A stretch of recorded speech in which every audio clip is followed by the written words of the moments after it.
Good morning, everyone, and welcome to the Red Bank Humanist April Forum. I'm Eric Seldner, the president of Red Bank Humanists, and I'd like to thank you all for joining our Zoom session today. If this is your first time with us, please type something into the chat about why you joined us today, and I hope that you enjoy today's program and continue to join us. And that chat is sort of a pretty open, people can, comment or sort of do shout outs to some degree. It's usually not too heavy, but it's a good way to also communicate with me. On the side, you can communicate just with one other person with that chat. And then if you want to communicate with everyone again, you got to switch it back to everyone. All right, so the Red Bank Humanist is a nonprofit organization which promotes the ideals and the principles of the philosophy of secular humanism. Secular humanists do not rely upon gods or other supernatural forces to solve their problems or to provide guidance for their conduct. We turn our attention to the living and away from hearsay about the wisdom of the long dead. We rely upon the application of reason, the lessons of history, and our own personal experience to form an ethical foundation and to create meaning in life. The Red Bank Humanists promote these ideals by producing educational programs, like today's virtual forum, and other events we are virtualizing during this pandemic. You can keep track of our upcoming events by visiting the Red Bank Humanist website, looking out for e-news in your email, following us on Facebook, or checking on Meetup for what's going on. We hope you will choose to join our community and become a member of RBH. It's only $30 per year for an individual or $45 for a family. Your support is what makes it possible for us to produce events and programs like this. So since we're not meeting in person, our community outreach group collections are also being virtualized. So we will suggest charities at these virtual forums, and this time we suggest the Citizens Climate Education Fund. Is it just, I think it's just called Citizens Climate Education, right, Jan? That's right. I started to enunciate it wrongly, but it's just called Citizens Climate Education. And I also would like to urge people to contribute to the charity 180 Turning Lives Around. So Citizens Climate Education is apropos of our forum today. It's designed to improve people's awareness and interest and willingness to participate in the efforts to mitigate climate change and other environmental issues. And then 180 Turning Lives Around is focused on victims of domestic violence. And we know that during the pandemic, that has been an extra concern, been elevated, and so we're trying to support them. So again, the links are in e-news or on the website, so you can go pursue that. Next month is our annual members meeting, where we'll spend 5 minutes to take care of a little business before the talk and vote on half of the board members. I will email out the slate of board candidates in the next week or so please look out for that.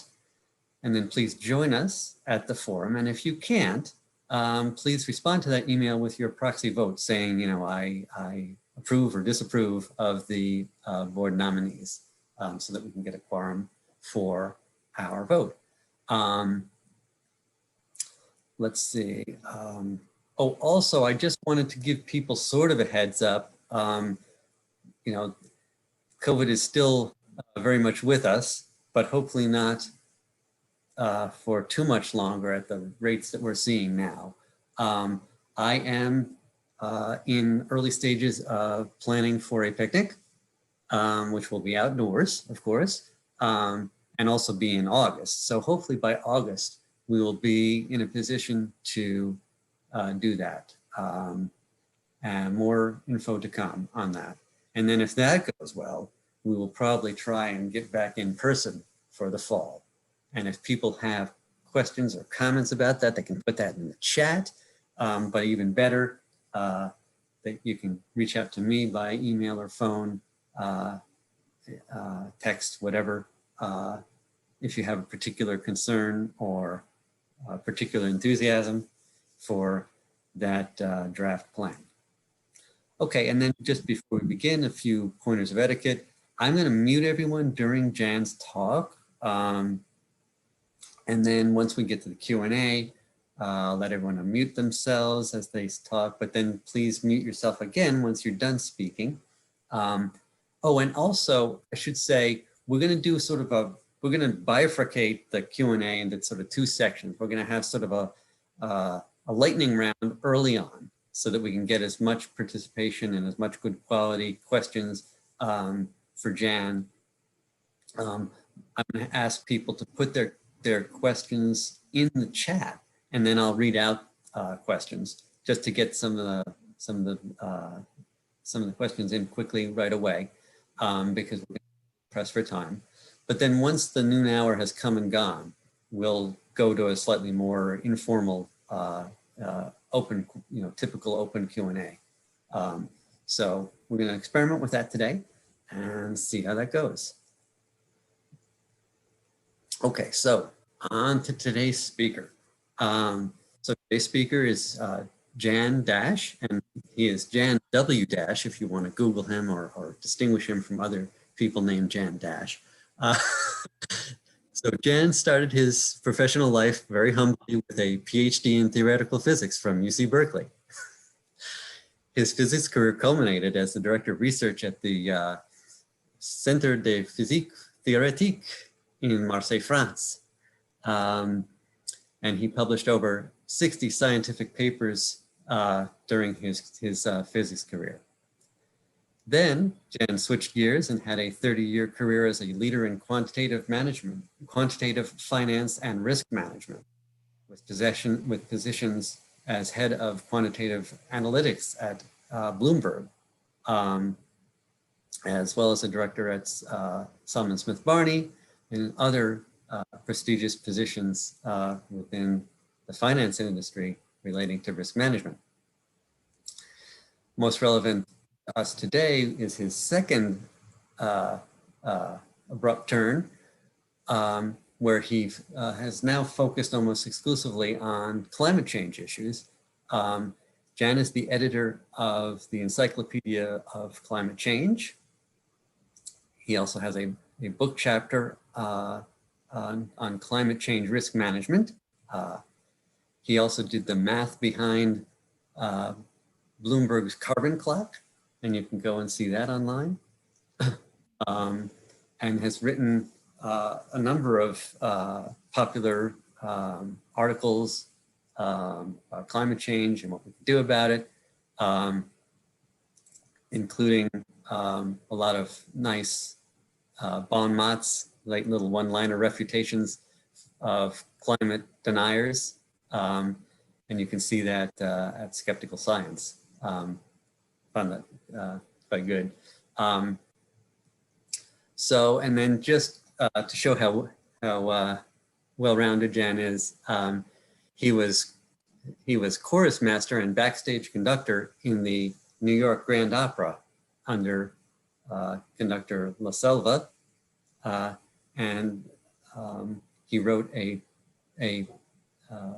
piece called the VR Think Method, which is a practical method for instrumentalists. I guess this is I didn't tell him about this so much, but he studied clarinet and piano and has put out this material to help other students in music. So sorry for that little awkwardness at the end there, but I'm very happy to welcome Jan, and I'm going to see if I can. I think I left you all unmuted. Feel free to unmute and clap or say hello, and then we'll let Jan start. Anyway. Well, it's always difficult to orchestrate a round of applause on Zoom. Okay. Well, listen, thanks so much, Eric. It's great to be back speaking to you. I gave a talk before the pandemic. Oh, sorry. There, can you hear me now? Yeah, thanks. Sorry, Jan. I was Okay, everyone and I couldn't, I had to do everyone. And then you're going to have to, as co-host, unmute yourself. Thank you. okay, I'll back up. I'll go back to. So thanks very much, Eric. It's great to be back speaking at the Red Bank Humanist Society. I guess I gave a talk here about 5 years ago. I can't really remember. Yeah. And on climate change, and it's something that I've been now working on for over 15 years. And so what I'd like to do is to share my screen. Okay, just give me a thumbs up if you can see that. Can everybody see that? I can see it. Okay, fine. Okay, so what I'd like to do is give a presentation, and it's really an update on the talk I gave to you some time ago about climate change risk management and risk and opportunity, which is the way I like to speak about climate change and what we can do about it. So let's see here. Okay, so just to start off, maybe a little bit unusual, but I'd like to present a poll, and I've pasted the poll in the chat. So I think you can look in the chat if you kind of forget what the questions are. So the first 4 questions are exactly the questions that Eric sent everybody. What is the state of climate action now? What is the new US administration doing on climate? Why are optimism, courage, and persistence important? And how can we help? So I'm not going to collect results or anything like that. This is really just for you. And what I'm going to do is to we'll do the poll at the end of the talk, and just for yourself, see if anything changed. That's really all it is. So these are provocative questions. And then I added a question to the 4 questions that were on the official list that Eric sent out. Is what is your vision for the world in 2050? So 2050 is kind of an intermediate stage. From here to 2100, people talk about 2050. So what's your vision? What would you like to see? Okay, so that's the poll. So the idea is just think about this as we go through the talk. And so as Eric mentioned, just, Jan, sorry to interrupt you, but people who joined not at the very, very beginning don't have the poll in the chat at the very top. So if you want to try and reinsert that, I was trying to do that, but okay, let me see if I can do that. My technical ability is I'm not sure it's greater than 0 or not, but I can try. Let's see now. I wasn't able to just cut. I might have to stop sharing and then go back to the share. Okay, let me just do that. Okay, chat. Okay, type message here. All right, there we go. Yeah, there it is. I see it. Okay, fine. Thanks. Okay, so now I'll go back to the presentation. All right, fine. Okay, so just be thinking about that, and also when you have questions, as we go through, just type your questions in the chat and help you formulate the questions a little bit by having to write them down. I find that's a successful way to ask questions. Okay, so so the bottom line, just to start with the summary, is the climate action is urgent. It really is. And we're now going through a pandemic. That's why we're speaking on Zoom for the nth time for everybody. So there is a pandemic of COVID-19, and ultimately, in one way or another, COVID-19 will be controlled. So I'm not going to go into that. There are lessons that COVID-19 has for climate change, and if you want to ask me some questions, I can talk about that too. But the climate action is urgent. It's been urgent all through the pandemic. It's been urgent for a long time. And we have to put it really on the red button urgent list. So the vision that at least I have, and I know many other people do too, is to leave a livable and just world for our descendants. And that's actually why I'm here, for my grandchildren, right? And so that's a state that we'd like to get to. And a mission, what do we have to do to get to that vision is basically to eliminate carbon emissions. Okay, so it's a complicated story, but that's the one-liner. You know, what do we have to do with all deliberate haste to eliminate carbon emissions from burning fossil fuels, which is causing most of the problem. So the way I like to speak about the problem is in terms of climate risk management. So speaking in this way, you kind of lower the intensity of the discussion in terms of disputes and so forth. We manage risks all the time. Climate change is a real risk. We can manage that risk too, and we really can. So climate risk management. And one thing that is not emphasized as much as it should be emphasized is that there are huge opportunities in the process of doing this risk management, of eliminating carbon emissions to leave a livable and just world. There really are. They're huge opportunities, and we can take advantage of them. We should take advantage of them, and some will take advantage of these opportunities. So you know, the idea that there are these opportunities in this transition to a renewable economy and stopping climate change from being such a bad thing is really there. So you know, I like to emphasize that. Here are my 3 words: optimism, courage, persistence. So at the end, I'll talk about why I think they're important. Meanwhile, maybe you could think why you think, you know, maybe they're important in climate change action. Okay, so now, here we go.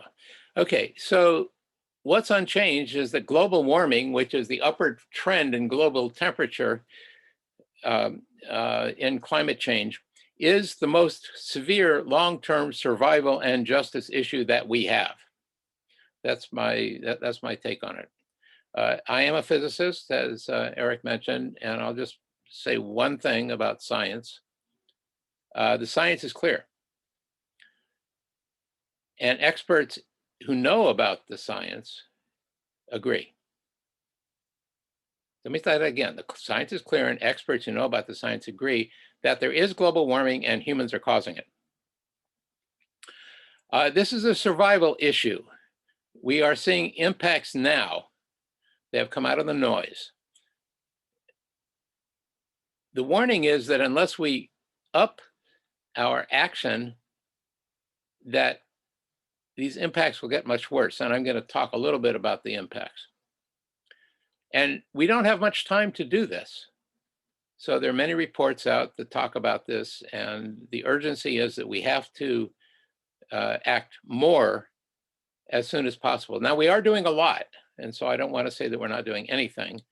We are doing a lot, but we just have to ramp up our action.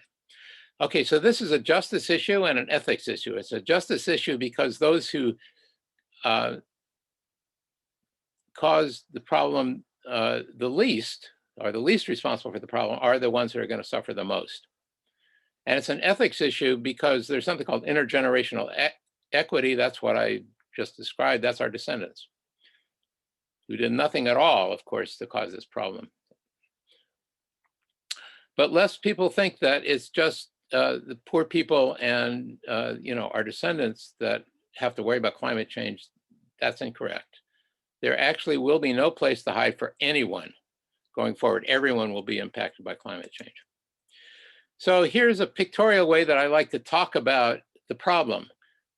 So the problem is that carbon dioxide, CO2, is emitted from burning fossil fuels. And the weight of the carbon dioxide emitted each year by each person on the average across the globe is 1 elephant. So that gives a scale to the problem. You can't see it, but that's what it weighs. Okay, so what? Well, the so what is that there is a bad future temperature rise out of historical bounds if we do not act robustly, and that will lead to disaster. So can you see my cursor? Okay, I hope you can see it. So what I've plotted here is a graph. I'm not going to show a whole lot of data, but I wanted to show this. This is the temperature, and with, so you know, a little uncertainty, but not much, over the last 1,000 years. And there are more recent graphs that extend this, you know, picture back 10,000 years since the start of civilization, or since the end of the last ice age and the start of civilization. And this is what we can expect in the future if we don't act robustly for climate change. So you can see it's way out of any experience that the human race has had since the start of civilization. And it's moving out of that band right now. Okay, well, still, so what? Well, the problem is that, as I said at the beginning, that we can expect huge impacts, much greater than anything we're seeing now, if that continues. So in order to study this, in order to talk about it, we run what are called scenarios.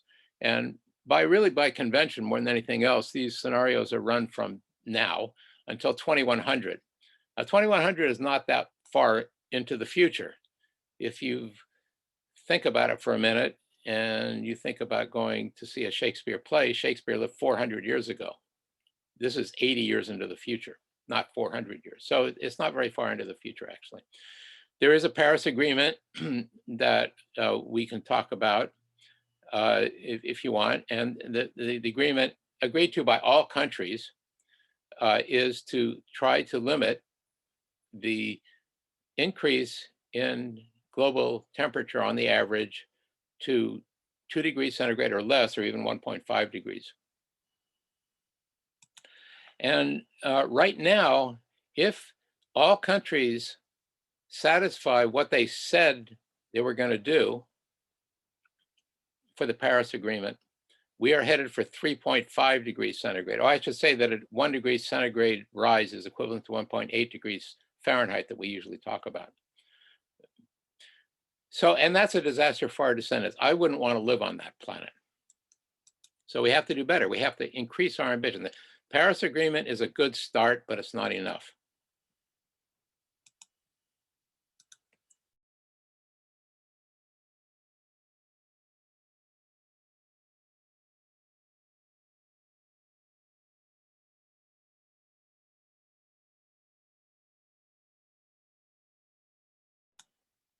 So I like to show this letter, which is something that we picked up at the Paris Climate Conference. It's a letter written by a child to then President Obama, asking him to do something about climate change. And this is why we're here. There are other reasons too, but that's at least why I'm here. So I've mentioned that climate change is a human survival issue. So what does that mean? Well, we've always had disasters. The disasters, on the whole, are made worse due to climate change. So that's the problem. So here's a list of them. Each one of these could take an hour to describe completely, so I can't do that. But I do just want to run through the list. And now you've seen these, many of you have seen some of these or all of them before. Just to set the stage, I just want to run through the list. So the first is increased conflict due to climate change impacts. That means more wars, national insecurity, and more terrorism.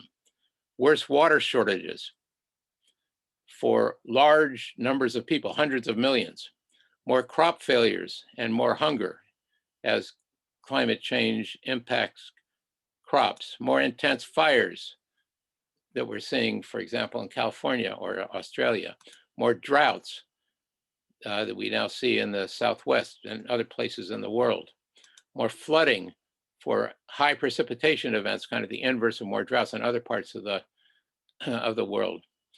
Severe species extermination effects of climate change, in addition to everything else that's going on for species. More disease and potential increases in pandemics. Worse extreme weather, worse large hurricanes. More political instability and the loss of civil rights, which is kind of an indirect thing that happens because of impacts on in various ways, and I can talk about that if you want. More severe heat waves, more climate migration. If you think that we have a problem with migration from Central America now, the future is worse. And something that I don't think gets enough attention, severe economic and financial disruption, which many more people are talking about now than in the past, and possible breakdown of the whole system. And some of these interact with each other. So this one thing can have impacts on another. And moreover, there are potential tipping points of no return. So it may be not possible to fix some of these things if we don't act more. But the good news is we can actually mitigate climate change. We really can. And we can do it with the tools that we've got now. And as I mentioned, the way that I prefer to talk about this action is using climate change risk management. So we have to change with all deliberate speed from fossil fuels to renewables to the extent that it's possible. And we need action at all levels, local to global. So individual action, yes, individual action makes a difference, but it's not enough. We need action from NGOs. For example, we're here as an NGO, the Red Bank Humanist Society, right? Faith-based organizations. Business is extremely important, hugely important, and I'm going to talk about that a little bit later. Action by governments at the municipal level, by cities. More than half the people in the world live in cities now, so control over emissions at a municipal level is extremely important. By states, national programs, and international agreements. And in climate action, I like to use the word and, not the word or. So there's no silver bullet. There's no one thing that we can use to completely solve the climate problem and make climate change less severe. And instead, there are many actions. In fact, there are 100 of them. And they are, as you already know, and I'll just summarize them here, but I'll go into more detail later. Renewable energies. We need to ramp up renewable energies. We need to ramp up the electrification of the transport sector, electric vehicles. We need better efficiency in industry.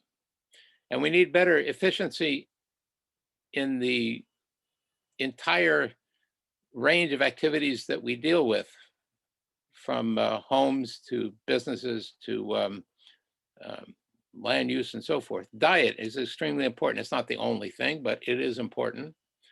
Land use, extremely important. And something called the circular economy, which is reducing the amount of stuff that we actually throw into the waste pile and reuse it, right? That's the circular part. So again, I want to say that, look, all of these actions are substantial now, and they're getting more every day. We just need more, and we need to ramp up the pace much more. So one of the things that will really help is a price on carbon. So I can, answer questions about this if you want to pose some questions. That actually stimulates all of these climate actions for a variety of reasons. And the one that I like the best is the Citizens Climate Lobby proposal of a fee and dividend, where you put a fee on carbon at the source, and the money that's collected is returned to households. So it's not really a tax.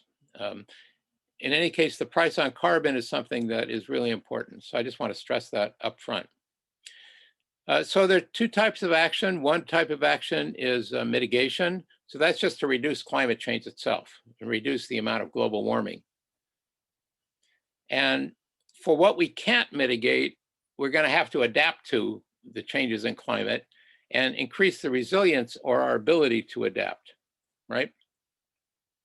So that these are also actions that we need to engage in. Okay, so what can we achieve? Well, here's a list. We can reduce worsening extreme weather. Extreme weather is getting worse. We can reduce that worsening of extreme weather. We can reduce suffering. So here are two pictures during Sandy and Katrina, and so we can reduce suffering. We can reduce sea level rise. The US Navy runs scenarios for sea level rise by 2100 of 1 to 2 meters, 3 to 6 feet, as you know, might be less, but it might be more too.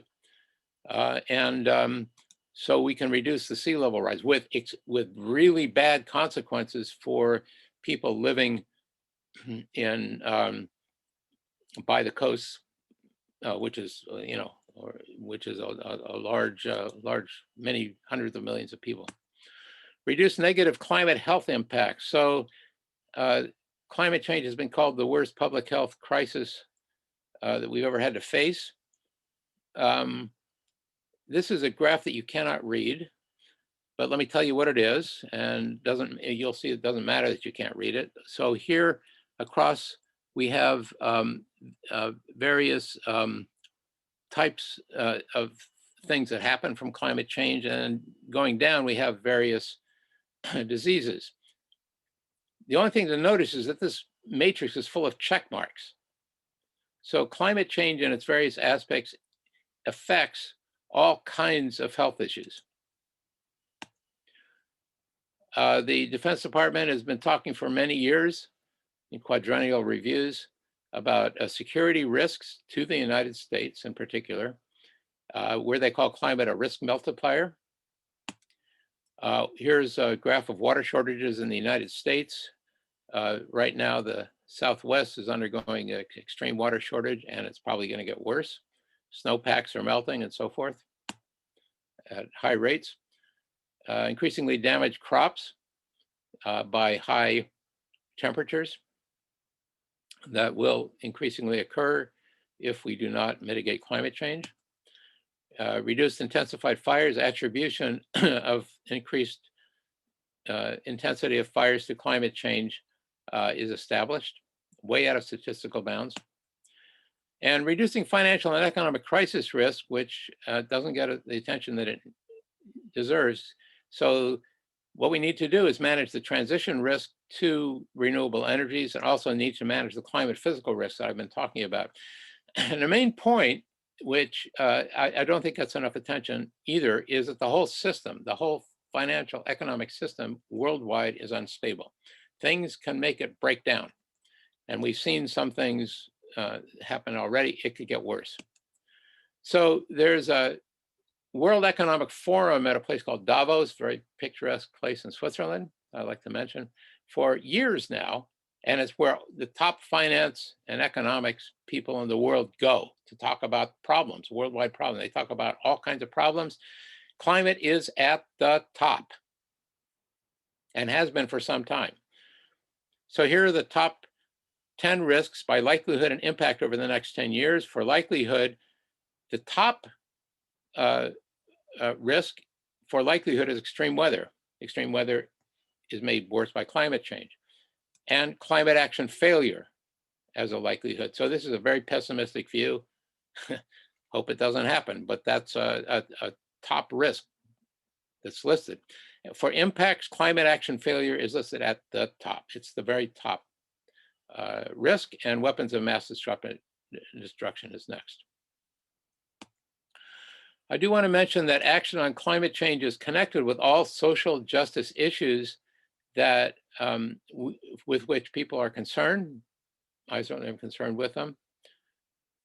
These Sustainable Development Goals, or SDGs, are a collection of 17 goals with targets and metrics to describe them that were agreed to by all countries, including the United States in 2015. You can see them here. I'll just read one of them. Goal number 1 is no poverty. That means elimination of poverty worldwide. That's the goal. And you can read the others. I want to point out that climate action number 13 is one of the Sustainable Development Goals. That means if you want to have action to reduce poverty, you need to be concerned about climate change. And people that talk about this say that if there is no resolution of the climate problem, you can't actually eliminate poverty. So the success of the Sustainable Development Goals, the success of the resolution of social justice issues has to be accompanied by robust action on climate.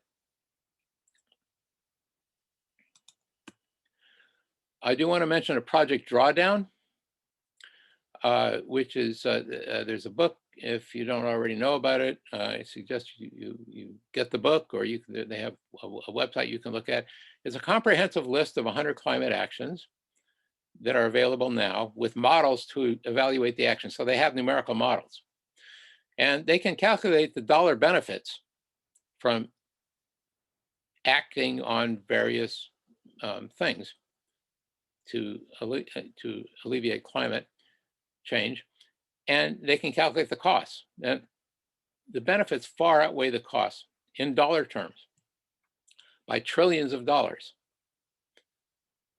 So if you're talking to somebody that says, well, it's just going to cost too much, just refer them to the Project Drawdown, where the benefits outweigh the costs. I do want to mention a utility that I would recommend that everybody have a look at.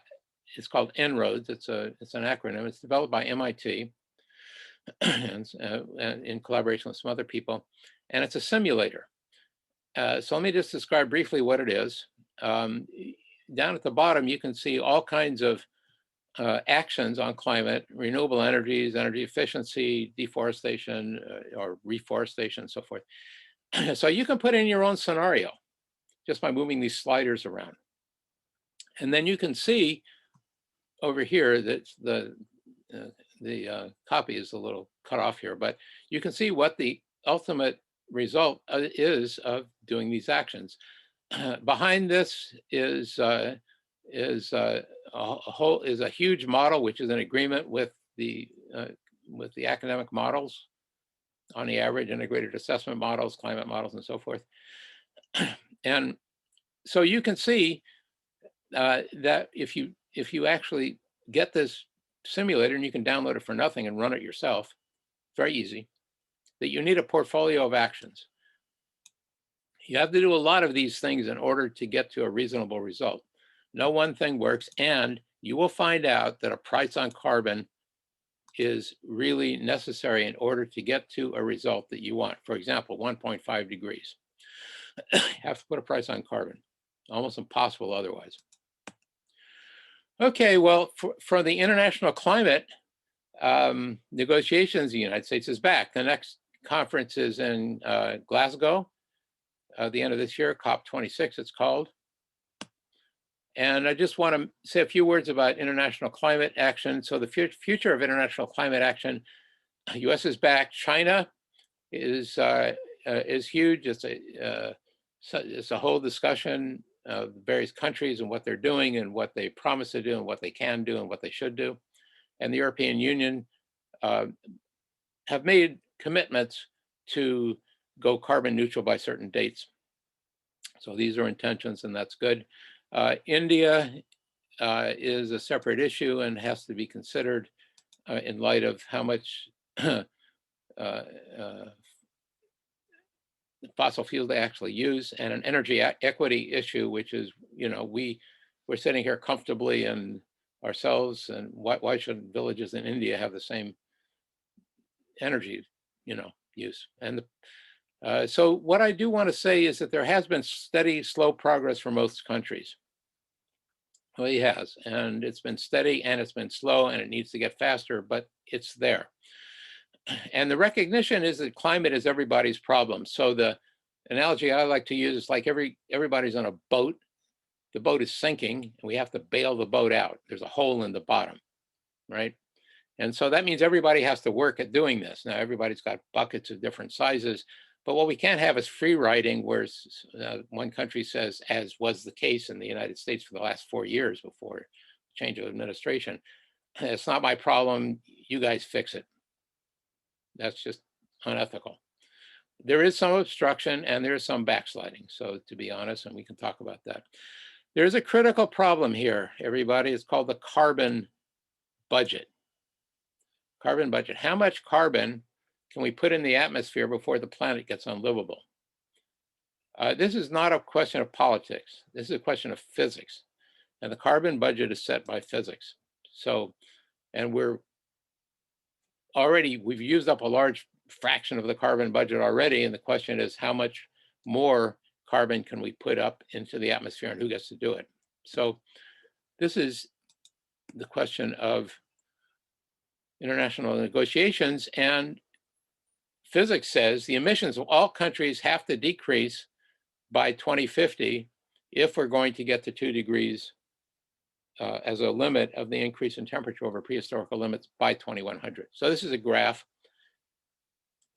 that is relevant. So this includes not only the United States and the European Union, it also includes China, it includes India, it includes all other countries. So this is not what's fair, it's what's possible from physics. Okay, so now I thought I would talk about national action. And so there is a Biden administration climate action. It's really aggressive, it's great. There should be, it's going to be difficult to pass it, but we'll see what happens. We expect a detailed plan. Actually, on Earth Day, they're supposed to release a detailed plan. He's already issued an executive order, President Biden. We are back in the Paris Agreement. And so as a proxy for what I'm pretty sure he's going to say, we can use bills that have already come out in Congress, right? So this is a bill by Frank Pallone's committee, the Energy and Commerce Committee, called HR 1512, which is a bill. The House of Representatives called the Clean Future Act. So I'm pretty sure that, the bill that ultimately will get presented will be something like this. This is similar to what the Democratic, platform had and to other, documents in the past. So let's go through it real briefly. There are various sections called titles. So the first one is that there is a national climate target, net zero greenhouse gas emissions by 2050 from the United States. Extremely ambitious. We have to do it. And 50% reduction in emissions by 2030. That's only 9 years, everybody. So that's a national climate target. It's really good to have these targets so that we know where we have to go. In the power sector, the goal is to have 100% clean electricity generation by 2035. And that's very complicated, and it is involves all kinds of moves to renewable energies and the grid and so forth. Efficiency, extremely important. There's lots that we can do. There are targets that have been set up, standards. There are grants and there are rebates, a number of detailed proposals for efficiency. Transportation, electric vehicle charging. We need a network of electrical vehicle charging in order to expand the use of electric vehicles in the United States, both at the consumer level and at the business level. And in addition, there are some financing provisions. Industry, a difficult sector, but we have to start taking action. There are some projects. There's something called the Climate Star Project. So industry efficiency, industry switch to renewable energies, some of which may need advanced types of renewables, and we can talk about that also. Environmental justice is extremely important. There are all kinds of grants. There are cleanup provisions, finally cleaning up the Superfund sites and so forth. And there are also training provisions in here. Super pollutants. There are proposals for methane cuts, black carbon in the bill. And there are economy-wide policies and a variety of them, and I just want to highlight one of them, which I think is the most important one. That is that the Securities and Exchange Commission is going to require publicly traded companies to disclose their strategies to identify and mitigate their climate risks. Let me read that again. The SEC is going to require companies to disclose their strategies, company strategies to identify and mitigate climate risk. So why is this important? It's important because businesses are going to be involved intimately in solving the climate problem. And a lot of them have woken up, some have not, but in any case, it's time to bite the bullet. They have to, first of all, figure out what their climate risk is. That's a big problem. And then they have to start mitigating their climate risk. What is their strategy for doing this?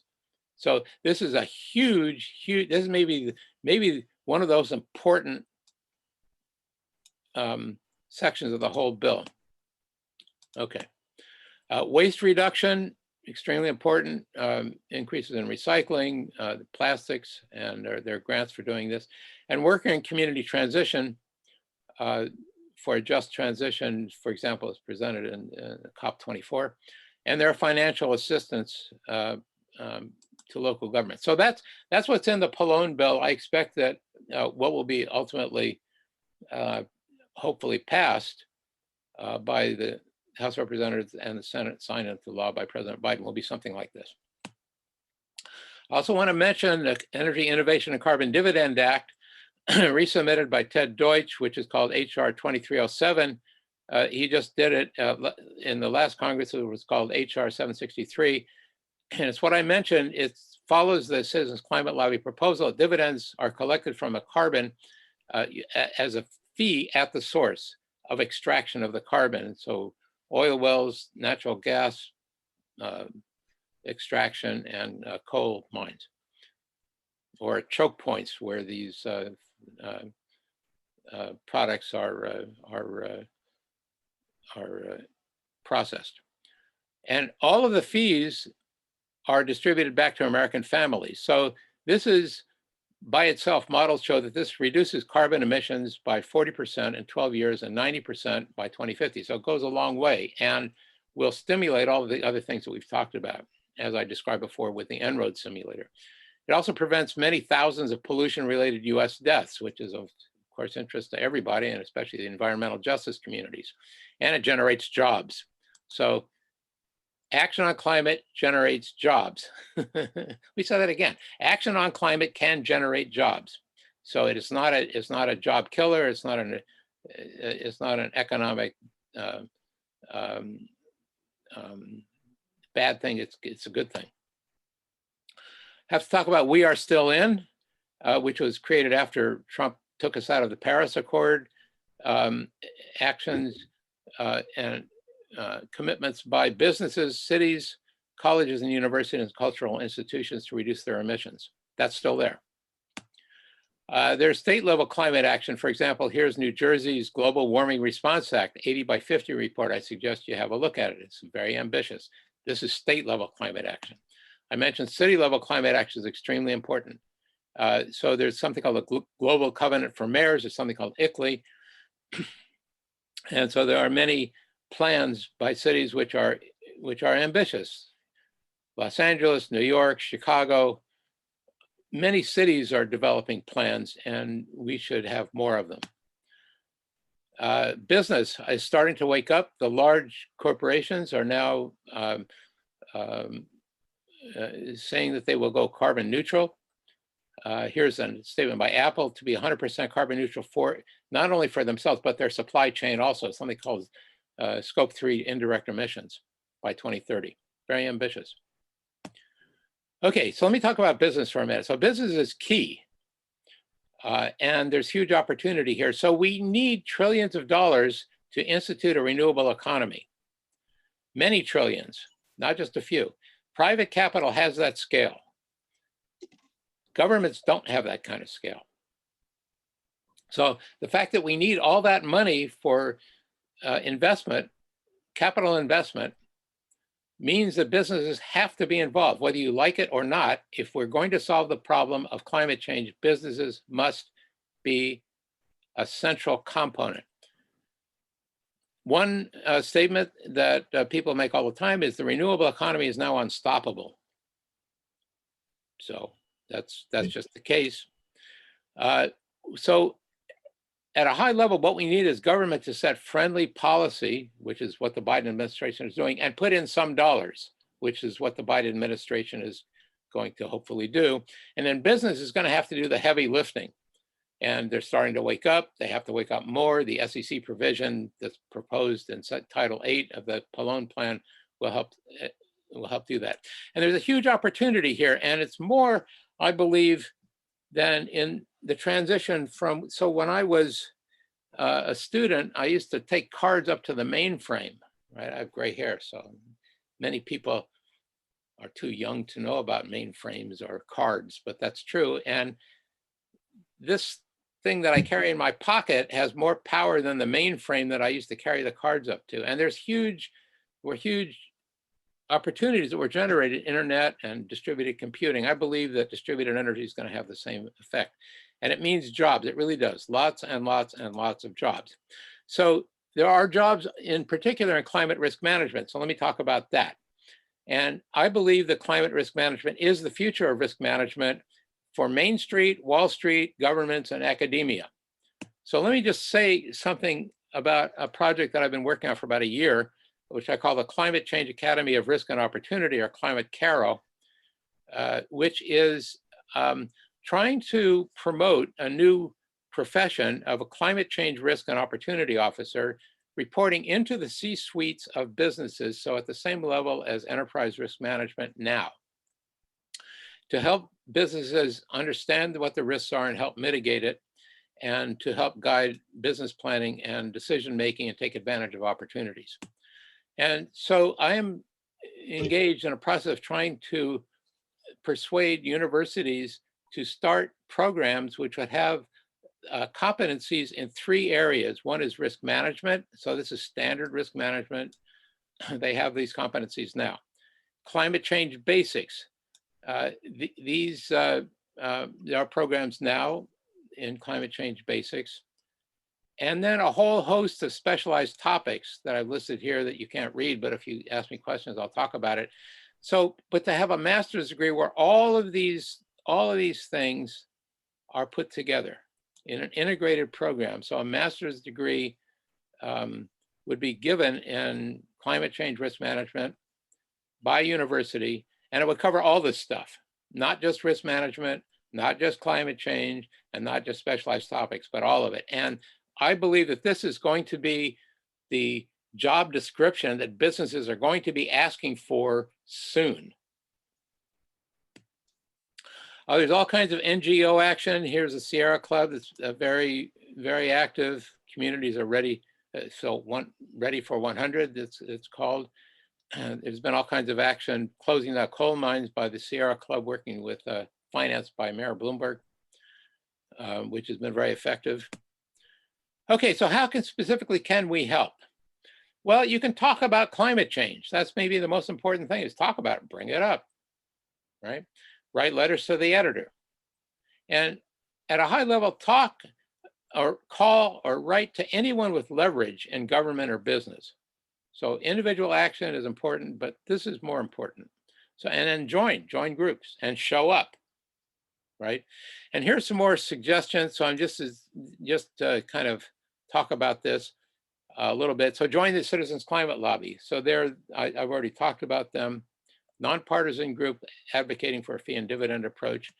And you can contribute to the Citizens Climate Education, which is tax deductible, that Eric mentioned at the beginning, and the link is on your flyer. So that would be very, very much appreciated.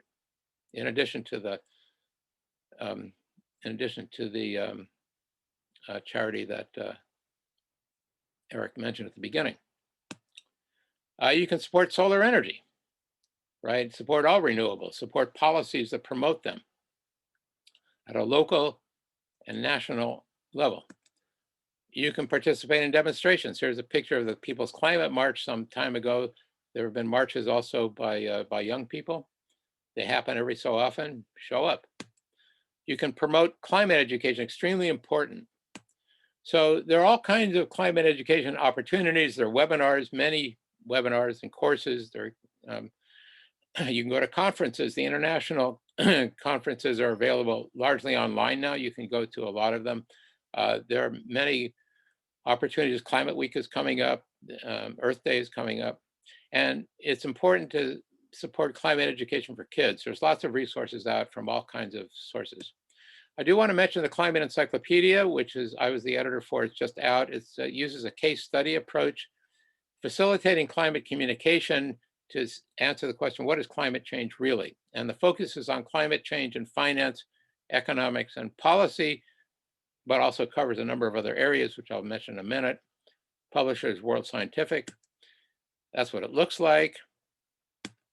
And here are all of the areas that it covers.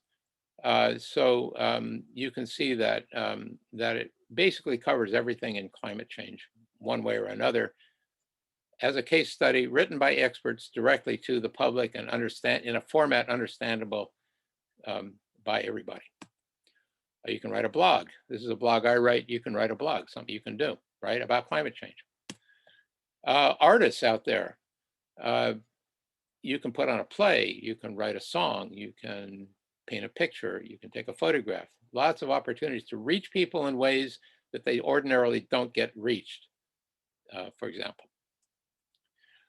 And something that's extremely important that Eric also mentioned is you have to stand up and oppose the climate deniers, both climate risk deniers and climate science deniers.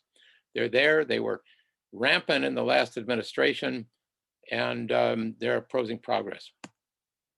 So I just do want to mention that a little bit. So the reason for the denial is just to oppose climate action. That's really it. Federal government in the last administration had, climate science and risk deniers were rampant at all levels.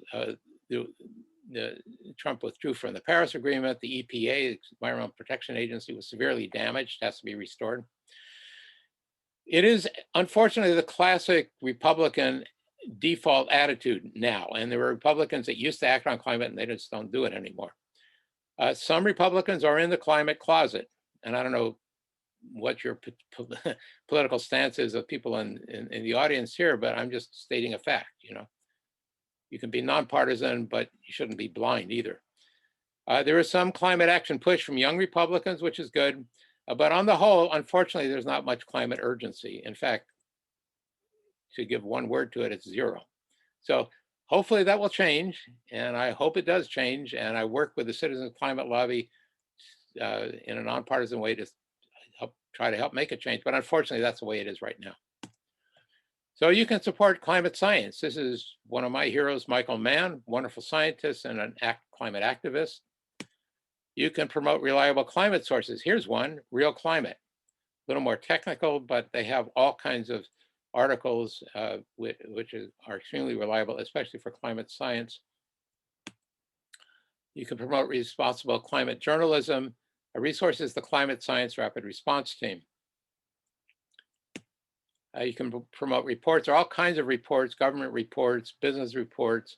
One that I especially like is Risky Business, which you might want to have a look at. There are all kinds of law cases now.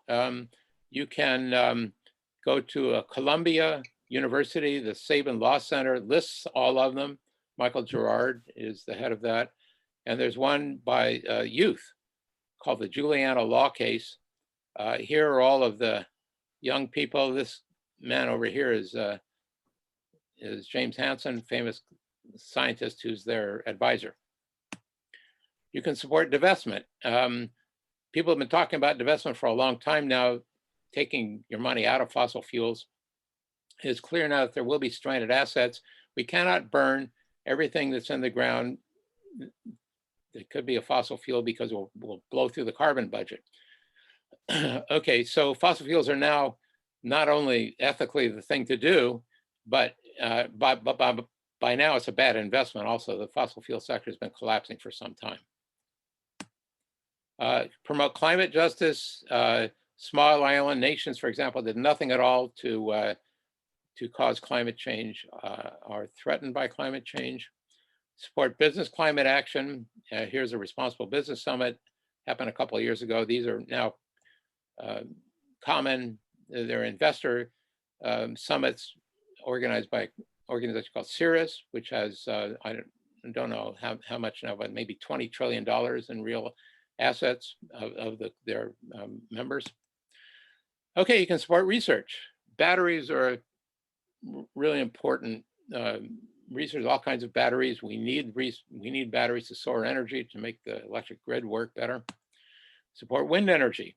So each one of these little dots is a wind facility. Offshore wind is now starting off the East Coast, in addition to onshore wind. Support electric vehicles. You can even buy an electric vehicle.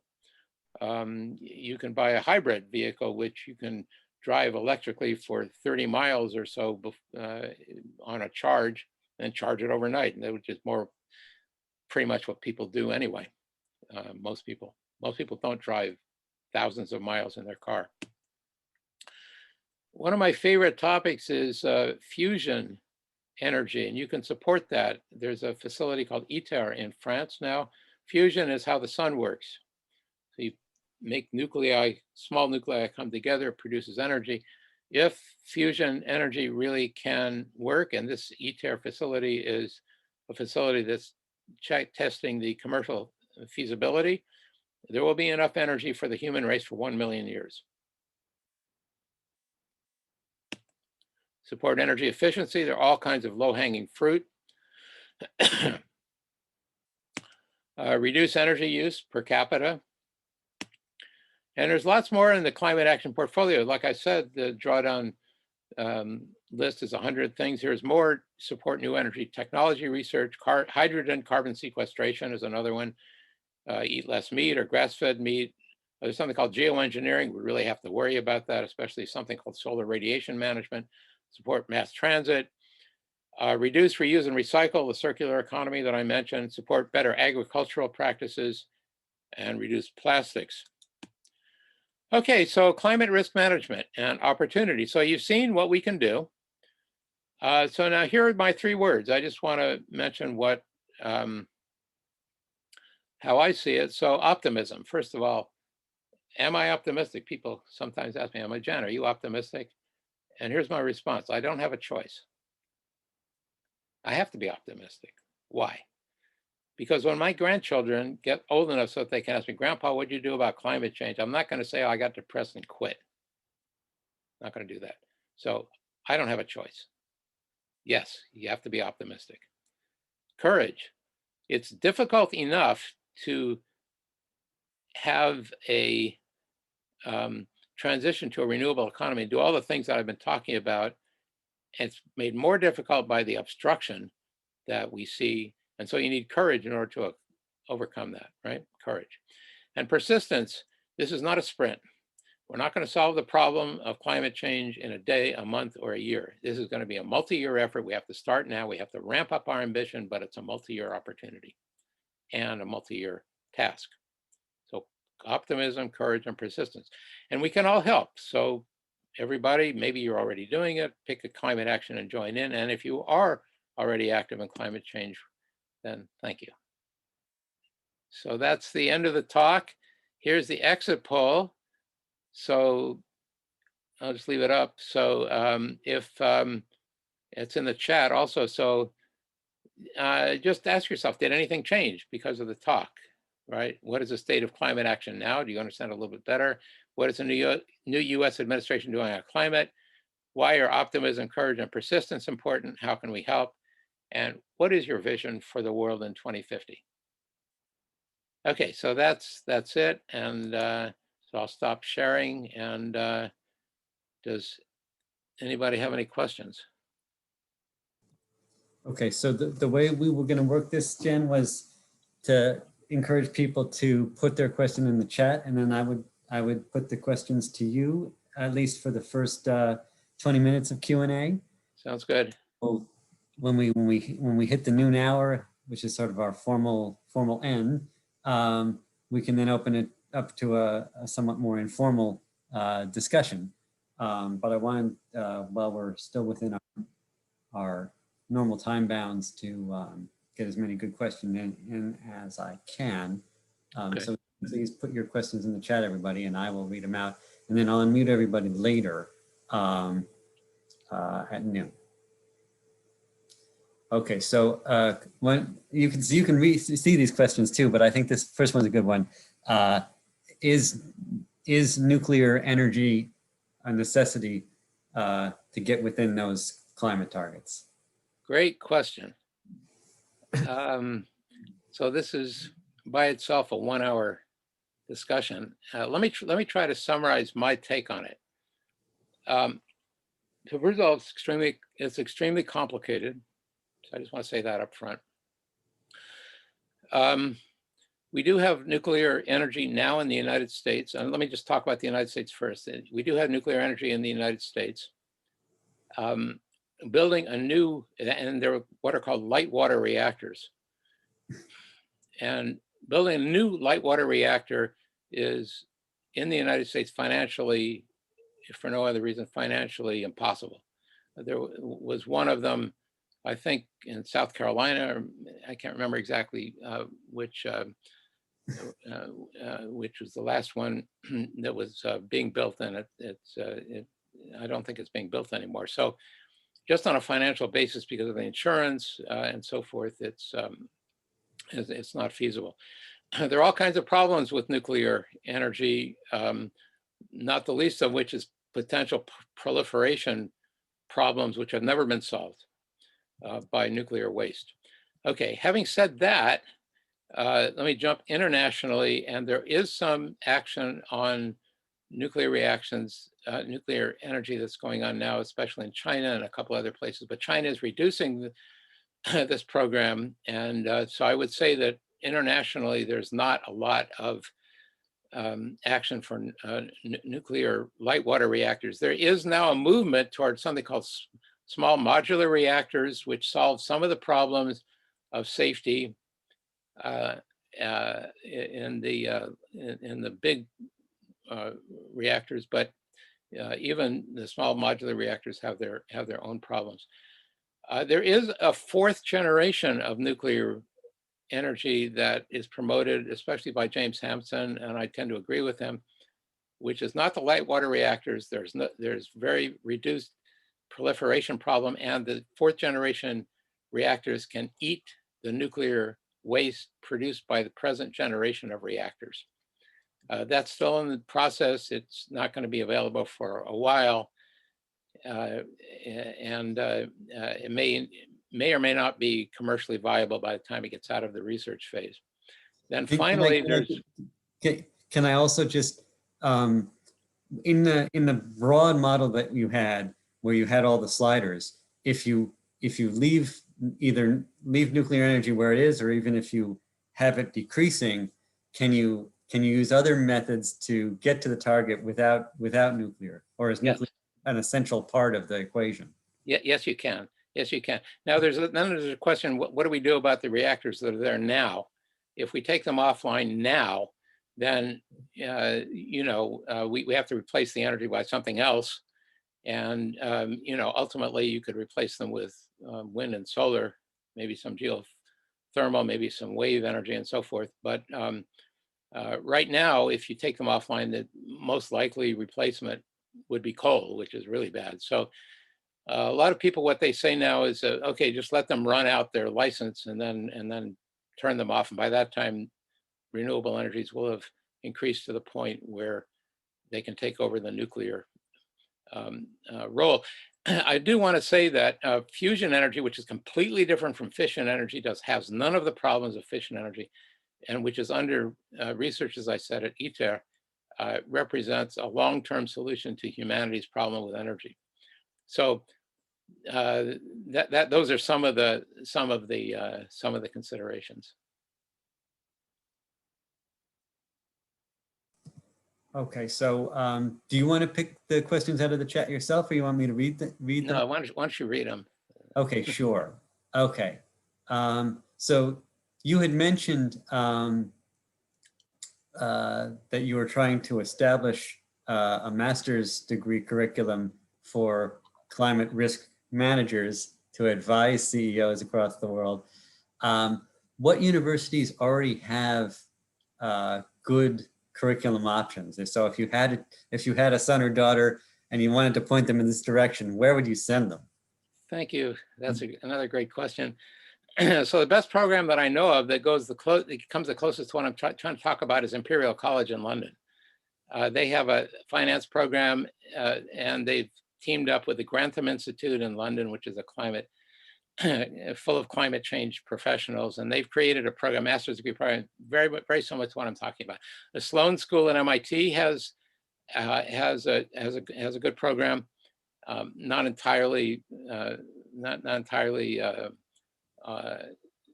they don't treat everything, but they have some. I am working with Fordham University in New York to start a program there. Just want to mention that. Other universities all have something. They all have something. Columbia, for example, they have a fabulous, Earth Institute, right? And they do all kinds of climate research, but they're not hooked up with the risk management people.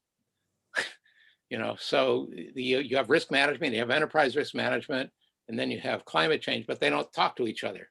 So that's kind of a typical problem in universities. Most universities now have sustainability programs, which are good, and they go part way, and they have something called ESG, environmental, social, and governance programs that goes some distance, and some people have tried to shoehorn some climate change into those programs. Which is a little artificial, I think. But anyway, so everybody's, got something, and hopefully people will be moving, more in this direction as they see the opportunities, and its business also ramps up their demand. So I should also mention that there are accrediting organizations like ACCO has a certificate, GARP has a certificate. These are kind of, I want to say maybe the best way to do is partial solutions to the problem. The master's degree programs, I think, are a little more comprehensive. So here's another question that came early on from asking what can be done about dairy farms and golf courses. And I'll broaden that question a little bit more to what is the most sort of feasible solution to better regulate land usage and resource management? Is that a legislative solution? Is that mass action to try? How do you get at that for actors who want to keep their golf courses and their existing agricultural practices? Okay, so one of the things that I remember about the last talk that I gave at Red Bank Humanist is that people ask me questions I can't answer. So I don't know anything about golf courses, but let me talk a little bit about agriculture and diet in a bit more high level, and maybe that'll help. And I have to say I'm not an expert, so so diet is really important. Just the meat, industry altogether, the FAO, the United Nations FAO reports that about 15% of total emissions are due to worldwide are due to eating meat, and it's getting worse because as countries move up to the middle class, people like meat. They want to eat more meat and less rice, right? So now, on the other hand, there are all kinds of practices that are better practices that will help. There are regenerative agriculture practices. There's there's grass-fed beef. You let the animals run wild and so forth. It's not as many animals can be raised that way, but it's better for the environment. And you can do things like improving the feed of animals to, especially cows. You put seaweed in their in their feed, which reduces methane emissions, which is another problem. It's not all carbon dioxide. There's also methanes, and there are also trace gases that I should have mentioned at the beginning. So when we talk about carbon dioxide, usually talk about carbon dioxide equivalents. Then there are all kinds of products that are now coming out. You may have seen some in the store. There's something called Impossible Foods and Beyond Meat, and there's also other Beyond Chicken, I think, where you're either using plant-based materials or you're using cells from animals grown on a plant matrix, but without the animal. And so the problems of I mean, cows are pretty inefficient, actually, and so the hope is that this will be, these will be products that, will be appetizing enough to people so that they'll eat them, and at the same time alleviate the problems that that cows produce. There are also regenerative agricultural practices that are just better. You can put trees in, mix trees in with farming. You can, in fact, the whole subject of planting trees and carbon sequestration by farmers is something that I think the Biden administration has. I think it's in Pallone's bill also. So what you do there is you pay people to grow switchgrass or poplar trees are two popular ones where they grow. You pull carbon out of the atmosphere by these plants or by these trees, and then you can turn them into biochar and bury them. That's another thing that you can do. The Amazon is a huge problem. Bolsonaro's government has not been effective in maintaining the Amazon forests, and there are problems in the stability of the Amazon rainforest, which can turn it into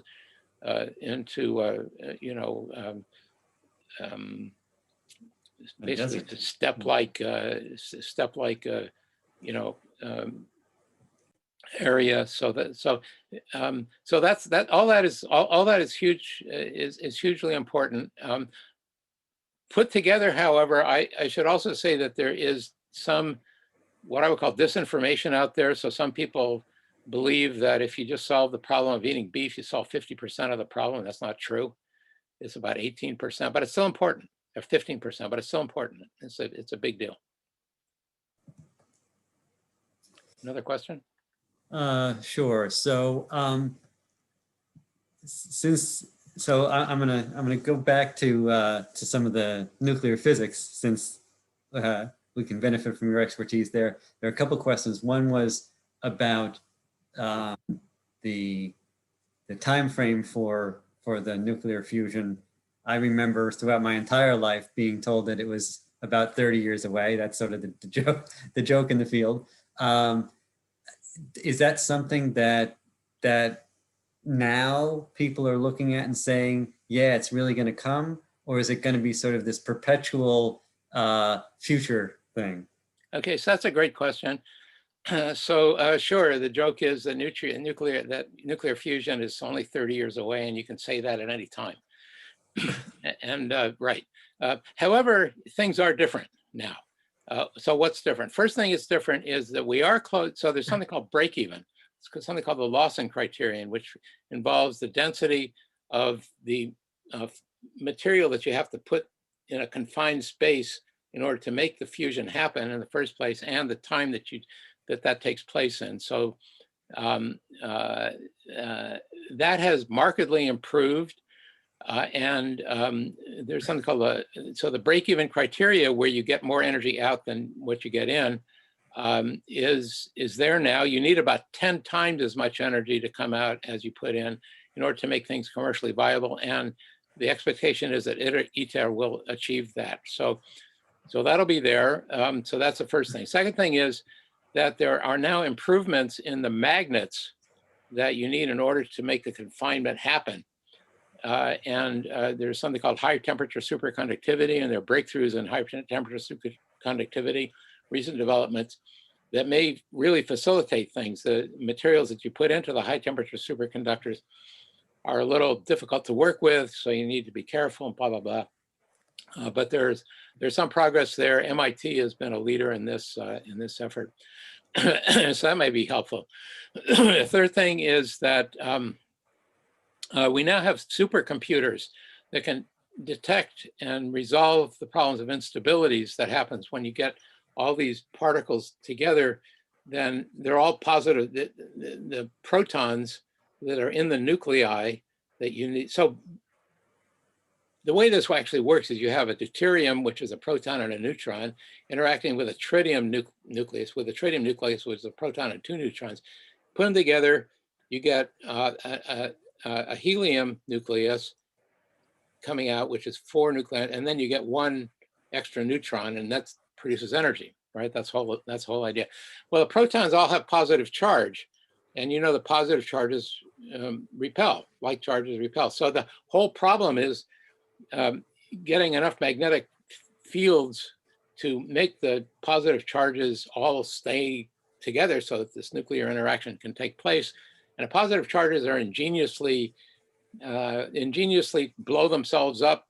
I don't mean blow themselves up so there's an explosion, but just dissipate, and so that so they're not close enough so that they can interact. That's what they want to do. So there are all these instabilities, but you can analyze the instabilities now with computers, and you previously weren't able to do that in 1950 when this whole thing was proposed. So the answer is a strong maybe, and hopeful that it will happen. There are also several kinds of designs. The ITER is something called a tokamak, which is kind of a figure 8 design, and there are also machines called stellarators that have been resurrected. There's a big one in Germany now. They work better than they used to, and there's also laser fusion, where you take a little pellet of deuterium and tritium and you zap it with lots of high-powered laser beams. They're big on that at Lawrence Livermore Laboratory in California. So maybe even that would work. So the answer is I don't know, but let's hope. Okay, so what we'll do now is I'm going to sort of call the formal end to the forum, but we're going to now do a slightly more conversational session for another 20, 30 minutes with Jan. And so I'm going to unmute everyone and let people talk in a more conversational manner and get some more questions in. But if you do need to leave, then that's okay. And we'll see you next time for our members meeting in May. And can I just say that I really appreciate people just hanging in there and listening to all this. You know, there's a lot of detail, and there's lots of things that you can do, and hope this has been helpful.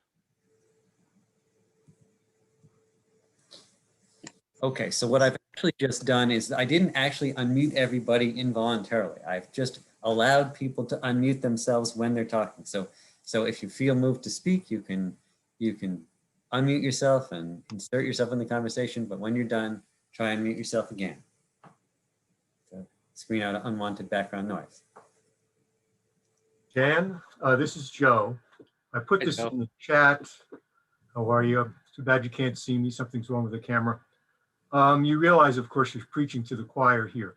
My question revolves around that, and that is, how do you reach those, and I know many of them, who believe, and these are good old Americans, that they can do whatever they want, when they want, including ignoring climate change, or just deny it completely.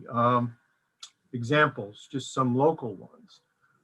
The proliferation of gas-emitting, polluting devices to maintain pristine lawns. This is the true American way. So this is just one little example. How do you reach these people? Have you developed coalitions with other organizations? What do you suggest? Thank you. That's a great question. Question. Yeah, that's a great question. So do what you can. talk about it, so climate communication, kind of what I actually think about it is that there's a spectrum of people's attitudes. So if you go to something called the Yale Climate Communication site, they have taken polls of people's attitudes toward climate change, and from people that don't want to do anything and deny that it's happening, to people that are enthusiastic and are, people I'm talking to now, preaching to the choir. And that's changing. So that's an optimistic point. I'm not answering your question yet, but it's changing. It's getting better. More people are more convinced we have to do something about climate change more robustly, and that it's important. And so that's optimistic. Second thing is that we're now in a situation where at a federal level, there is going to be action. So, you can, publicize this, you say, talk about the Clean Future Act, write a letter to your newspaper. I think the Clean Future Act is fabulous, something like that, right? So you can influence people's attitudes. Now, there are some people that you will not persuade, and some people that will argue with you. Absolutely. And they will never change. And so there's no solution for them. There are other people that are kind of in the middle. They don't know. They could be convinced. They, by one thing or another, they think, oh, I really am concerned with my kids' future, and so they will be persuaded to act, or at least not oppose. Yeah, I think that's the key, making it personal to these people, if you can reach that. Right. That's one of the keys. Thank you. Right. And let me just put in a plug here for the whole carbon tax and carbon tax and dividend sort of proposals. The point of those is, if you do that effectively, then when your neighbor who pays no heed to climate change goes to Home Depot to buy their next string trimmer, lawnmower, whatever it is, they'll discover, oh, if I buy the gas powered one, it's going to cost me more than if I buy this electric one that that doesn't pollute and that runs off a grid that is increasingly powered by renewable sources. I'm going to buy that one. That's right. Jan, how would you suggest we address expanding population, which you haven't mentioned, and one could argue is a main cause of our climate problems? Another great question. You don't ask me any easy questions. The only easy one you've asked me so far is the golf course question, which I couldn't answer. But so that's a very difficult question, the population question. So when the first time I became aware of the population of the globe, I was in, I think, elementary school, junior high school, and I can remember the population of the Earth was 2.3 billion people, right? And now the population's, I think it's 7 billion or something, I can't remember. And it's supposed to go up to 10 billion. So the problem, so there are kind of two things to say. First thing to say is that if you're talking about energy usage per capita,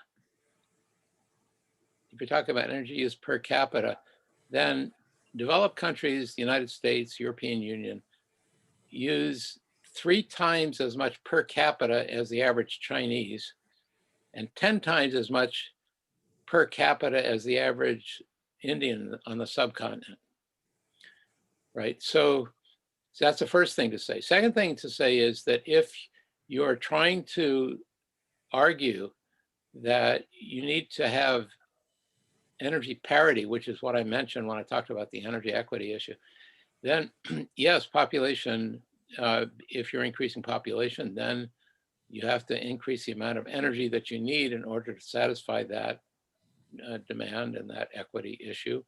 And you're likely to blow through the carbon budget. So population so that's another thing. Population in developing countries is largely not increasing in the United States, and in the European Union, I think it's relatively flat. China has been curtailed by their one-child policy. It's going up markedly in Asia, India, and in Africa as well. So that doesn't really, those are just some analysis comments. They don't really, so the answer to your question is yes. And you should also take into account the energy use per capita. But yeah, it's a problem, and people don't talk about it as much as they should. So you're right about that too. On the other hand, it is what it is. And so what we have to do is to try to, with what we have as a background situation, also involving climate, is just move into a renewable energy world as fast as possible, try to leapfrog fossil fuel expansion especially in Asia, Africa, by renewable energies.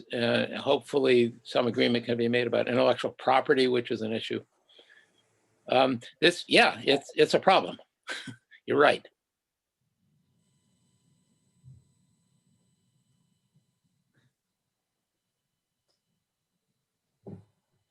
Other questions?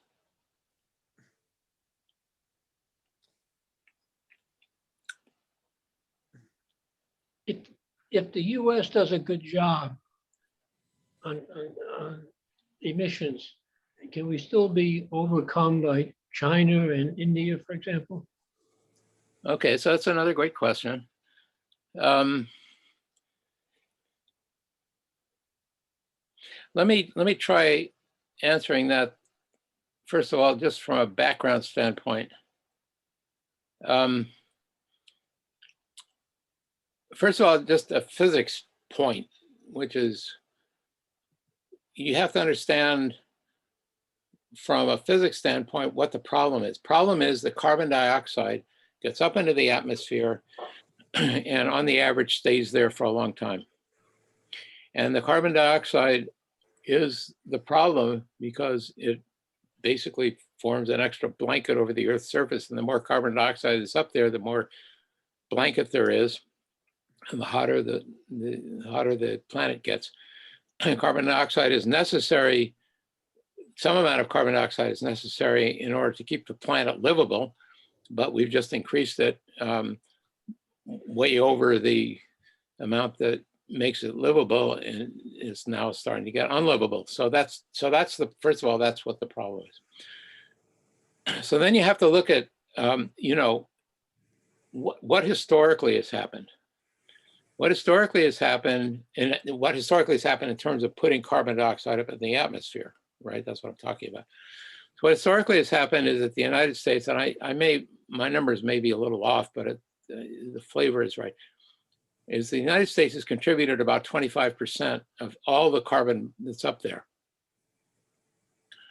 European Union has contributed maybe another 20%. I don't know the exact numbers. China is responsible for maybe, by now, maybe 15%. I don't know exactly.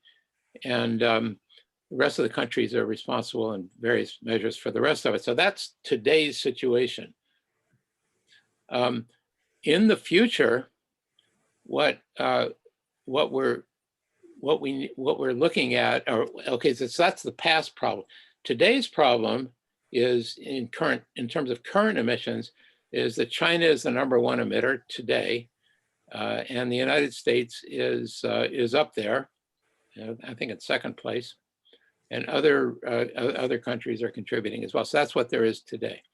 In the future, projections that depend on whether or not, first of all, countries comply with their nationally determined contributions, they're called, will emit various levels of carbon dioxide into the future, and so that's what I was talking about before in terms of getting to a 3.5 degree centigrade world by countries that are even if they comply with what they agreed to in Paris so far. That's why we need to ramp up our ambitions. Okay, so that's the backdrop of all of this. Numerically speaking, the United States, as I said, is responsible for about 1/4 of the emissions so far, and marginally, is a large contributor now. China is marginally contributing now more than the United States, and in the past is responsible for less than the United States. In the future, the projections are, even if countries do comply with their nationally determined contributions, then the developing world will surpass in emissions the emissions of the developed countries. On a cumulative basis, which is what if you want to assign responsibility, then on a cumulative basis, depending on what you think about the carbon budget and so forth, then the developing countries may get to a point where their cumulative contributions are similar to the cumulative contributions of the developed countries. Countries that probably won't actually contribute that much, even if they are increasing, are Africa, although their contributions are increasing markedly. So that's a complicated answer to your question, but that's the most accurate description that I can give you. What people tend not to do is they tend not to talk about the cumulative emissions in the past, which they should do, and they tend not to talk too much about the cumulative emissions that will occur in the future, which they should do also. They just tend to talk about what's happening now. And that provides a misleading, I would say, view of the subject. Basically, the answer, and another issue is, how much per capita are we talking about for emissions, right? So all that put together means that we all have to ramp up our ambitions. We're all in the boat. The boat is sinking. We all have to bail ourselves out. We can't have any free riding. The United States is acting. We can take the lead. We can certainly help. And everybody, all humanity has to move into a situation where we stop using fossil fuels, stop putting carbon dioxide up in the atmosphere. John, I had a question. I know historically the United States has opposed the construction of nuclear power plants for whatever reason. And now France, correct me if I'm wrong, is almost 100% nuclear. And in that scenario, it's almost zero carbon emission. So had we gone that route similar to France, would we not be in that same scenario where our carbon emissions would have been almost next to nothing? Another great question. Yes, you're right. France has largely, I think it's about 75% of their energy comes from nuclear power, including breeder reactors, the Phoenix and so forth, some hydropower, and some oil from their from Total, I think is their main oil producer. So your hypothesis scenario is that if everybody had gone nuclear, would we have this problem? The answer is that we would have other problems. We could have a proliferation problem. We could have had nuclear war. So, and then how much would it have cost and so forth. So it's a complicated, if your question is, theoretically ignoring all those things, if we had a completely nuclearized power society, would we have this problem? Then for electric power, you're right. Transportation would still have been a problem because we're still using oil to run our cars, and transportation is actually, I think, the largest contributor in the United States, more than power, but so you still have a transportation problem, you still have an industrial problem, we still have an efficiency problem. So again, you guys are asking really good questions and I'm trying to answer them the best that I can. There are no simple, I think maybe one of the things that, if I could convey this, that there are actually no one-liner responses to most of these problems. They're complicated problems. Complicated responses. The reason I ask that is many of my colleagues who oppose this ask the question, okay, it's fine, you want to use electric cars, but that energy has to come from some source. And right now we only have the fossil until the renewables like solar and wind come up to that level. Who is, why aren't we constructing nuclear to eliminate that? There was a lot of lobbying to eliminate nuclear after I think the Russian and the Japanese disasters. So, Well, yeah, you have to power. Yeah, the transportation sector has to be electrified, and we need to have the electricity produced in a renewable way. Yes, that's exactly right.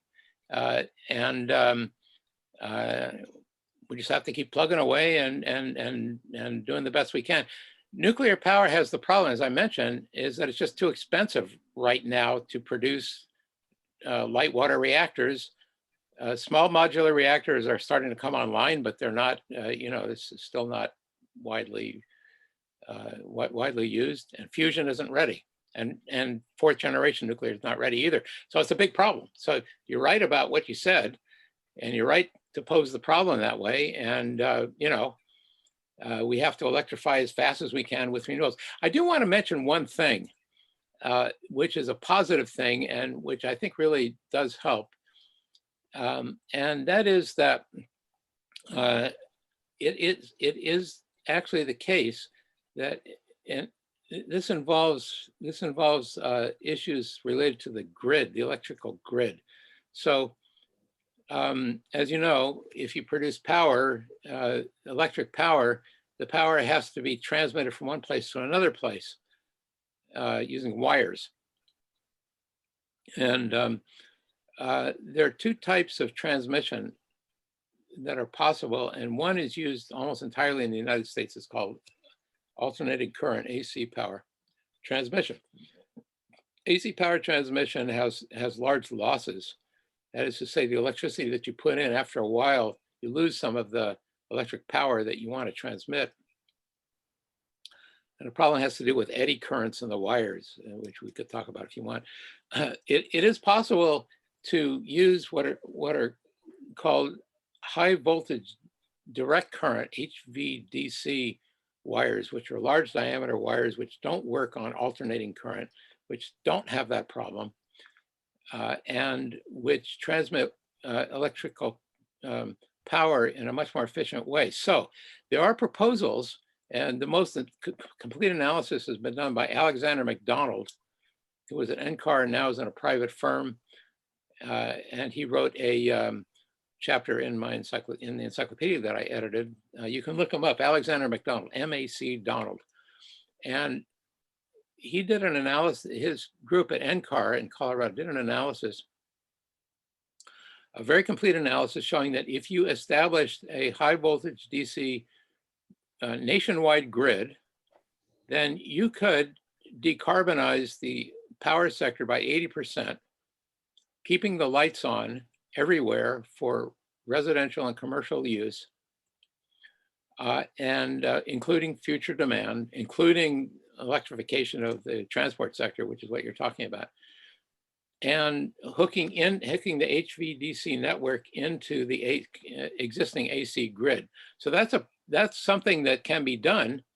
You run the HVDC lines, for example, alongside the interstate highway network. You can get it to all parts of the country. What you do is you take wind power in the Midwest, where it's cheap, 3 cents a kilowatt hour or so, distribute it to the rest of the country. You take solar power in the Southwest, where it's cheap, 3 cents a kilowatt hour, and in the Northeast, distribute it to all parts of the country. You need some kind of a backstop power. It could be batteries, could be some other form of power. But the sun is always shining someplace, wind is always blowing someplace, and this is a way to solve a lot of the problems that we have simply by doing something intelligent with the grid.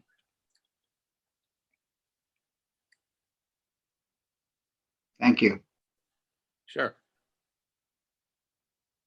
So Ennis had mentioned early on about these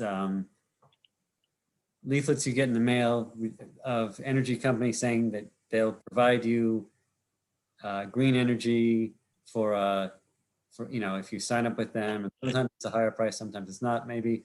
But I've always wondered whether signing up for one of those just sort of earmarks something that is already being done anyway to me, without actually incentivizing or creating any new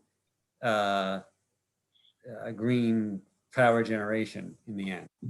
And I'm just sort of wondering whether using those alternative providers that claim to be 100% renewable is an effective way of pushing for more green energy in the whole system.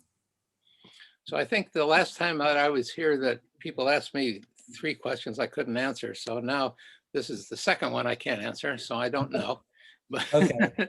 but I think, the more demand for renewable energy that there is, the more it'll stimulate production, I would say. But I don't actually know the answer to that. Yeah, I guess what I'm worried is that if a given provider has a certain amount of renewable energy already in their mix, and you sign up for green energy and agree to pay more in order to do that, you may just sort of get earmarked, oh, well, from our 3% renewables, we will say we're sending all of Eric's energy from that, but it's not really, but that means that other people are getting more of the dirty stuff because they're not signed up. Yeah, and it's sort of not, it's just an accounting gimmick rather than actually an incentive to the industry. Yeah, with that scenario, you're right. I would say that with more demand, they'll put up more windmills. Mm-hmm. Okay, It's so a signal to the it's going to have an effect. it's a signal to the big business and the politicians that there's a big demand for renewable energy, and people are willing to pay even a little bit more Mhm. to get 100% renewable.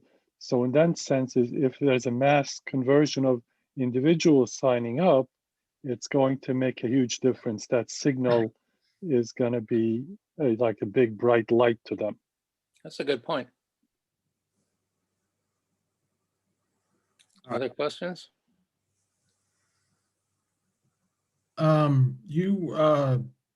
I believe you mentioned something about wave technology or tidal technology. I heard about that many years ago, and then it seemed to just fall away, and I didn't hear anything about it since. Right. There's a future for it in some places where there is, a lot of tidal energy. There are lots of designs. I'm not an expert, but I know that there are lots of designs, and the fact that there are many designs probably means it's immature because, there hasn't been one thing settled. So Barry, so let me just say what we're talking about here. So there are, anybody, if you've gone swimming, right, and got knocked over by a wave, you know that waves have a lot of energy, right? I personally have been knocked over by waves. And so why can't we use that wave energy to generate electricity? Well, the answer is you can. And so there are various, mechanical ways of transferring the kinetic energy of the energy of motion of waves into electrical energy.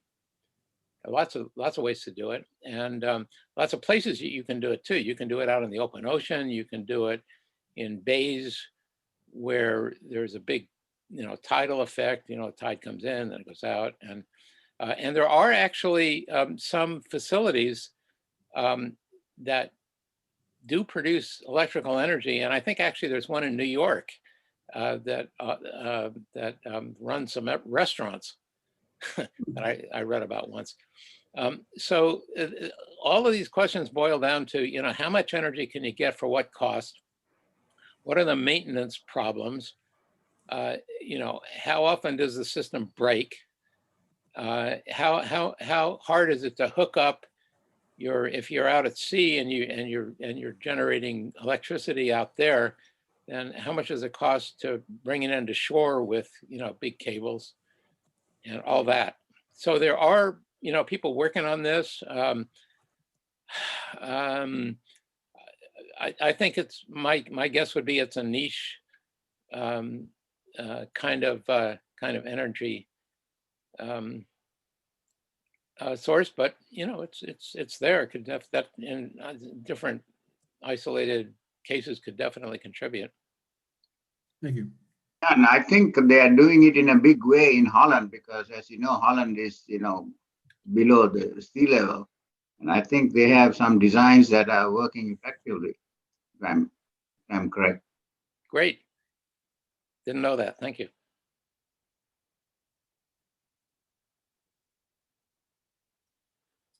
Okay, well, I wanted to give you a chance to, I know you had another engagement at past, and we're rapidly coming upon it, so I want to give you a graceful exit. I really appreciate you engaging with us here, and maybe we'll do it again in another 5 years to see how progress we've made. Well, thank you for inviting me. And again, I thank you all for, listening to all this. Yes, I guess I'm preaching to the choir, but let's all get up and act. Yeah, the choir still needs periodic motivation and further education to know how to optimize their efforts. So I've